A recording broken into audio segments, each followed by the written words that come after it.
এরা একটা সন্ত্রাসী সংগঠনে পরিণত হয়েছে। ছাত্র শিবিরের সাবেক দায়িত্বশীল ছিলেন রেজাউল করিম ভাইকে অত্যন্ত নির্মম ভাবে, নির্দয় ভাবে তারা প্রকাশ্য দিবালোকে মানুষের সামনে পিটিয়ে পিটিয়ে হত্যা করেছে, শহীদ করেছে। ইতিপূর্বে আমরা দেখেছি 2008 সালের 28শে অক্টোবর, 2006 সালের 28শে অক্টোবর লগি বৈঠা দিয়ে যে তাণ্ডব চালিয়েছিল আওয়ামী ফ্যাসিবাদ এবং তৎপরবর্তী প্রশাসনের যোগসাজশে তারা ক্ষমতায় এসে ফ্যাসিজম কায়েম করেছিল।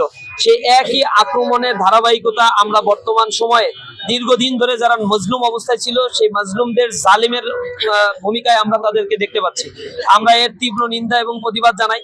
প্রশাসন নির্লিপ্ত ভূমিকা পালন করছে, এটা অত্যন্ত লজ্জাজনক বিষয়। সিইসি তার পক্ষ থেকেও নির্বাচন করার ক্ষেত্রে সর্বোচ্চ সহযোগিতার আশ্বাস দিলেও আমরা দেখতে পাচ্ছি সিইসির পক্ষ থেকে এই জাতীয় ঘটনায়, এ জাতীয় হত্যাকাণ্ডে কোনো ধরনের ব্যবস্থা নেওয়া হচ্ছে না।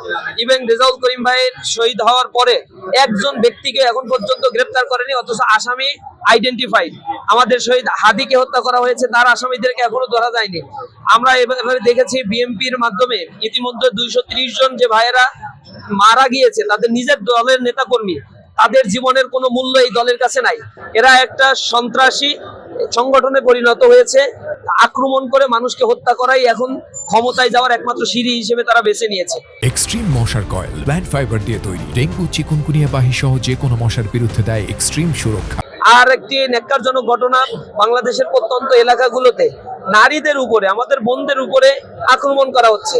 এই দেশের গণতন্ত্র পুনঃপ্রতিষ্ঠার জন্য জিয়াউর রহমানের যে স্ট্যান্ড ছিল, তিনি বহুদলীয় গণতন্ত্রের প্রবক্তা, এবং তার স্ট্যান্ডের উপর ভিত্তি করে বাংলাদেশের রাজনীতি সার্বভৌমত্ব একটা নতুন ধারায় প্রবাহিত হয়েছিল। বিএনপি তার জিয়াউর রহমান এবং খালেদা জিয়ার সেই রাজনীতি থেকে বের হয়ে সন্ত্রাস, চাঁদাবাজ, টেন্ডারবাজ, খুন, হত্যা, গুম এই জাতীয় কার্যক্রমের মধ্যে নিজেদেরকে এখন লিপ্ত করার জন্য অপপ্রয়াস চালাচ্ছে। তাদের সাথে পুনর্বাসিত হয়েছে ফ্যাসিবাদ আওয়ামী লীগের সময় যারা সন্ত্রাসী কর্মকাণ্ড করত, এই সকল মানুষরা এখন বিএনপির মাধ্যমে পুনর্বাসিত হয়েছে।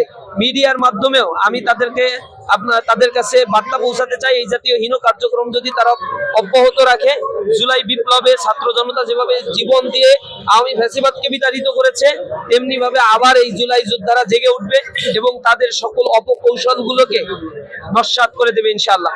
আমি অনতিবিলম্বে আজকে যাদের উপরে আক্রমণ করা হলো,